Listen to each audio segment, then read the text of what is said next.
ಹುಕ್ಕೇರಿ ತಾಲೂಕಿನಲ್ಲಿ ಕಾಂಗ್ರೆಸ್ ಅಭ್ಯರ್ಥಿಗೆ ಭಾರೀ ಜನ ಬೆಂಬಲ.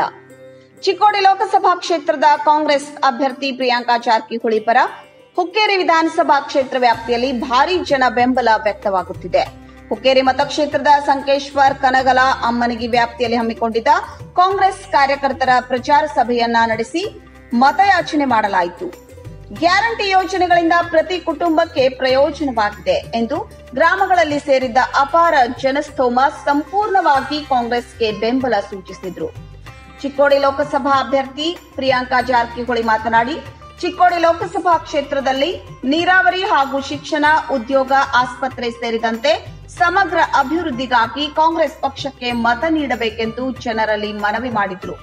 ಉಸ್ತುವಾರಿ ಜಿಲ್ಲೆಯಾಗಿ ಮಂತ್ರಿಯಾಗಿ ಸಾಕಷ್ಟು ಬದಲಾವಣೆ ಮಾಡ್ತಾ ಇದ್ದಾರೆ. ಹೊಸ ಹೊಸ ಯೋಜನೆಗಳನ್ನು ಅನುದಾನವನ್ನು ತಂದು national highway, state national highway ಹಾಗೂ ಎಲಿವೇಟೆಡ್ ಕಾರಿಡಾರ್ಗಳಾಯಿತು, ಸಾಕಷ್ಟು ಅಭಿವೃದ್ಧಿ ಮಾಡ್ತಾ ಇದ್ದಾರೆ. ಅದಕ್ಕಾಗಿ ಅವರೆಲ್ಲರ ಮಾರ್ಗದರ್ಶನದಲ್ಲಿ ಇನ್ನು ಮುಂದೆ ನಾವು ಕೆಲಸ ಮಾಡ್ತೀವಿ, ತಮ್ಮೆಲ್ಲರ ಆಶೀರ್ವಾದ ಮಾಡಿದರೆ. ಅದಕ್ಕಾಗಿ ಒಬ್ಬ ಯುವತಿಯಾಗಿ, ಒಬ್ಬ ಮನೆ ಮಗಳಾಗಿ, ತಂಗಿಯಾಗಿ ತಾವೆಲ್ಲರೂ ಈ ಬಾರಿ ನನಗೆ ಆಶೀರ್ವಾದ ಮಾಡಬೇಕು ಅಂತ ಕೇಳ್ಕೊತೀನಿ. ಅದಕ್ಕಾಗಿ ಮುಂಬರೋ ದಿನ ಮರುವಂತ ಮಾಧ್ಯಮದ ಮಿತ್ರರು ಕೂಡ ತಮ್ಮೆಲ್ಲರಿಗೂ ನಮಸ್ಕಾರ ತಿಳಿಸುತ್ತೇನೆ. ಈ ಲೋಕಸಭೆ ಚುನಾವಣೆಯಲ್ಲಿ ತಮ್ಮೆಲ್ಲರ ಪಾತ್ರ ಬಹುದೊಡ್ಡದು. ನಾನಷ್ಟೇ ನಿಂತಿಲ್ಲ, ತಾವೆಲ್ಲರೂ ಮಹಿಳೆಯರು ನನ್ನ ಪರವಾಗಿ ನೀವು ಈ ಎಲೆಕ್ಷನ್ಗೆ ನಿಂತಿದ್ದಾರೆ ಅಂತ ನಾನು ಹೇಳಲಿಕ್ಕೆ ಬಯಸ್ತೇನೆ. ಯಾಕಂದರೆ ಇಷ್ಟು ಚಿಕ್ಕ ವಯಸ್ಸಲ್ಲಿ ನಾವು ಕಾಂಗ್ರೆಸ್ ಪಕ್ಷದವರು ಹೆಣ್ಮಕ್ಳು ಕೂಡ ರಾಜಕೀಯದಲ್ಲಿ ಮುಂದುವರಿಬೇಕು, ಹೆಣ್ಮಕ್ಳು ಕೂಡ ಜನಸೇವೆ ಮಾಡಬೇಕು. ಅದಕ್ಕಾಗಿ ಈ ವರ್ಷ 6 ಜನ ಮಹಿಳೆಯರಿಗೆ ಶಿಕ್ಷಣ ಸಂಸ್ಥೆಗಳಾಯಿತು, IIT, IIMಗಳು, ಏಮ್ಸ್, ಇವತ್ತೇನು ದೊಡ್ಡ ದೊಡ್ಡ MNC ಕಂಪ್ನಿಗಳಲ್ಲಿ ಹೊರ ದೇಶದಲ್ಲಿ ನಮ್ಮೇನು ಯುವಕರು ಕೆಲಸ ಮಾಡ್ತಾ ಇದ್ದಾರೆ, ಅವರೆಲ್ಲರೂ ನಮ್ಮ ಕಾಂಗ್ರೆಸ್ ಪಕ್ಷದ ಅವಧಿಯಲ್ಲಿ ಕಟ್ಟಿರುವಂಥ ಎಲ್ಲ ಶಿಕ್ಷಣ ಸಂಸ್ಥೆಯಲ್ಲಿ ಓದಿ ಉನ್ನತ ಸ್ಥಾನದಲ್ಲಿದ್ದಾರೆ, ದೊಡ್ಡ ದೊಡ್ಡ ಕಂಪ್ನಿಗಳ CEO ಆಗಿದ್ದಾರೆ. ಅದಕ್ಕಾಗಿ ನಮ್ಮ ಕಾಂಗ್ರೆಸ್ ಪಕ್ಷ ಯಾವಾಗಲೂ ಯುವಕರ ಪರವಾಗಿ, ಶಿಕ್ಷಣ ಪರವಾಗಿ ಇರುತ್ತದೆ. ಅದೇ ರೀತಿಯಲ್ಲಿ ಮುಂದುವರ್ಸ್ಕೊಂಡು ಇವತ್ತು ನಮ್ಮ ಏನು ಪಂಚ ಗ್ಯಾರಂಟಿಗಳಿವೆ ಅದರಲ್ಲೂ ಕೂಡ ತಮ್ಮೆಲ್ಲರೂ ಮಹಿಳೆಯರಿಗೆ 2,000 ರೂಪಾಯಿ ತಮ್ಮೆಲ್ಲರಿಗೂ ಅನುಕೂಲ ಆಗಿದೆ. ಗೃಹ ಜ್ಯೋತಿ, ಗೃಹ ಲಕ್ಷ್ಮಿ, ಅನ್ನಭಾಗ್ಯ, ಉಚಿತ ಬಸ್ ಪ್ರಯಾಣ ಮತ್ತು ಯುವ ನಿಧಿ. ಅದಕ್ಕಾಗಿ ಇನ್ನೂ 5 ನ್ಯಾಯಗಳು ಏನು ಮೊನ್ನೆ ತಾನೇ ಕಾಂಗ್ರೆಸ್ ಮ್ಯಾನಿಫೆಸ್ಟೋ ಅಲ್ಲಿ ರಿಲೀಸ್ ಮಾಡಿದ್ದಾರೆ.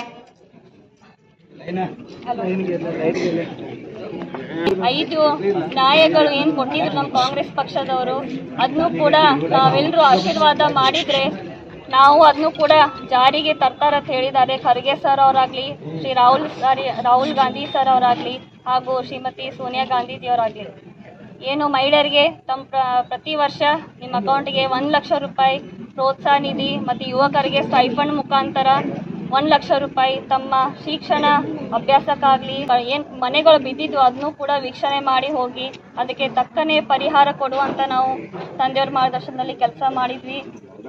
ಇನ್ನು ಸತೀಶ್ ಶುಗರ್ಸ್ ಅವಾರ್ಡ್ಸ್ ಮುಖಾಂತರ ಯುವ ಪ್ರತಿಭೆಗೆ ನಮ್ಮ ಗ್ರಾಮೀಣ ಮಕ್ಕಳು ಮುಂದೆ ಬರಬೇಕಂತ ಏನು ಉದ್ದೇಶ ಇದೆ ತಂದೆಯವ್ರದ್ದು, ಅವ್ರಿಗೆ ಸಾಕಷ್ಟು ನಿಧಿಯನ್ನು ಕೊಟ್ಟು ಅವ್ರಿಗೆ ಇನ್ನಷ್ಟು ಪ್ರೋತ್ಸಾಹ ಅಭಿವೃದ್ಧಿ ಮಾಡಲಿಕ್ಕೆ ತಮ್ಮೆಲ್ಲರೂ ಬೆಂಬಲ ಬೇಕು. ನಮಗೆ ಇನ್ನಷ್ಟು ಅಭಿವೃದ್ಧಿ ಮಾಡೋಣ, ತಾವೆಲ್ಲರೂ ಕೈ ಜೋಡಿಸಿ ನಮಗೆ ಬೆಂಬಲ ಕೊಡಿ. ಬರುವಂಥ ಮೇ 7ನೇ ತಾರೀಕಿದೆ, ತಾವೆಲ್ಲರೂ ತಪ್ಪದೆ ಕಾಂಗ್ರೆಸ್ ಪಕ್ಷದ ಗುರುತಿನ ಚಿಹ್ನೆ ಏನಿದೆ ಹಸ್ತಕ್ಕೆ ತಾವೆಲ್ಲರೂ ಬೆಂಬಲ ಕೊಡಬೇಕು. ಒಬ್ಬ ನಿಮ್ಮ ಮನೆ ಮಗಳಾಗಿ.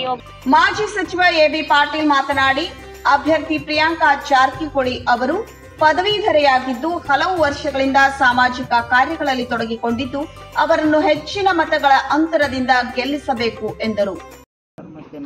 ನೀವು ಮನೆ ಮನೆ ತಿರುಗಾಡಿ ಎಲ್ಲರೂ ಕಾಂಗ್ರೆಸ್ ಕಾರ್ಯಕರ್ತರು ಇರ್ಬೋದು, ತಾಯಿ들 ಹೆಣ್ಮಕ್ಳು ಇರ್ಬೋದು, ನಿಮ್ ಜವಾಬ್ದಾರಿ ಮನೆ ಮನೆಗೆ ಹೋಗಿ ಇಲ್ಲ ಈ ಸಲ ಕಾಂಗ್ರೆಸ್ ಓಟ್ ಹಾಕೋದು ವಿನಂತಿ ಮಾಡ್ಕೊಂಡ್ರೆ ಇವತ್ತು ಸಾಧ್ಯತೆ ಐತಿ. ಸತೀಶ್ ಜಾರಕಿಹೊಳಿ ಉಸ್ತುವಾರಿ ಮಂತ್ರಿ ಹಿಂದೂ ಮಾಡಿದಾರೆ ಕೆಲಸ. ಅವ್ರು ಸುಮ್ಮನೆ ಅವ್ರ ಪುತ್ರಿ ಅಂತ ಪಾಪ ಸೋಷಿಯಲ್ ಇದು. ಈ ವೇಳೆ ಪ್ರಚಾರಕ್ಕಾಗಿ ವಿವಿಧ ಗ್ರಾಮಗಳಿಗೆ ಆಗಮಿಸಿದ್ದ ಅಭ್ಯರ್ಥಿ ಪ್ರಿಯಾಂಕಾ ಜಾರಕಿಹೊಳಿ ಅವರಿಗೆ ಅದ್ದೂರಿ ಸ್ವಾಗತ ಕೋರಲಾಯಿತು. ಈ ಸಂದರ್ಭದಲ್ಲಿ ಮಾಜಿ ಸಚಿವ ಶಶಿಕಾಂತ್ ನಾಯ್ಕ್ ಸೇರಿದಂತೆ ಮುಖಂಡರು, ಕಾರ್ಯಕರ್ತರು ಹಾಜರಿದ್ದರು. ಕಲ್ಲಪ್ಪ ಪಾಮ್ನಾಯಿಕ್, ಸತ್ಯಂ ನ್ಯೂಸ್, ಯಮಕನ್ಮರಡಿ. ವೀಕ್ಷಕರೇ, ನಮ್ಮ ಸತ್ಯಂ ವಾಹಿನಿಯ ಪ್ರತಿದಿನದ ಅಪ್ಡೇಟ್ ಮಾಹಿತಿಯನ್ನ ತಿಳಿದುಕೊಳ್ಳಲು ಸತ್ಯಂ ಟಿವಿ ಕನ್ನಡ ಯೂಟ್ಯೂಬ್ಗೆ ಸಬ್ಸ್ಕ್ರೈಬ್ ಹಾಕಿ ಹಾಗೂ ಬೆಲ್ ಐಕಾನ್ ಅನ್ನು ಕ್ಲಿಕ್ ಮಾಡಿ.